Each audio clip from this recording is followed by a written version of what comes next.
Ask मुफ्ती तारिक मसूद। औरत का औरत से कितना पर्दा है? एक औरत का दूसरी औरत से कितना पर्दा है? क्या औरत औरत का सतर देख सकती है? मोहम्मद शहजाद मुल्तान से। नहीं जी, औरत औरत का सतर नहीं देख सकती।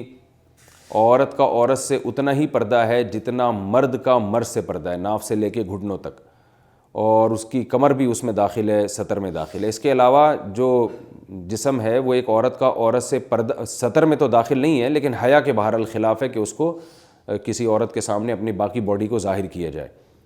सतर में इतना हिस्सा दाखिल है। और जो शरीफ घराने की औरतें होती हैं वो प्रॉपर सर पे चादर लेती हैं, या चादर नहीं लेती तो कम से कम इतना ख्याल करती हैं कि उनकी कमर और जो सीना है वो किसी औरत के सामने ज़ाहिर ना हो। तो ये हया के तकाज़ों के बिल्कुल मुताबिक है। तो जितना ज़्यादा पर्दा करें उतना अच्छा है। हाँ, औरत चेहरा बहरहाल औरत का औरत से नहीं उसको छुपाना लाजिम है, और हाथ और कलाइयाँ भी औरत का औरत से पर्दा नहीं है, और पिंडलियाँ भी औरत औरत के सामने खोल सकती है। लेकिन प्रॉपर ड्रेस पहनना ये बहरहाल अल्लाह के नज़दीक पसंदीदा अमल है। आस्क मुफ्ती तारिक मसूद।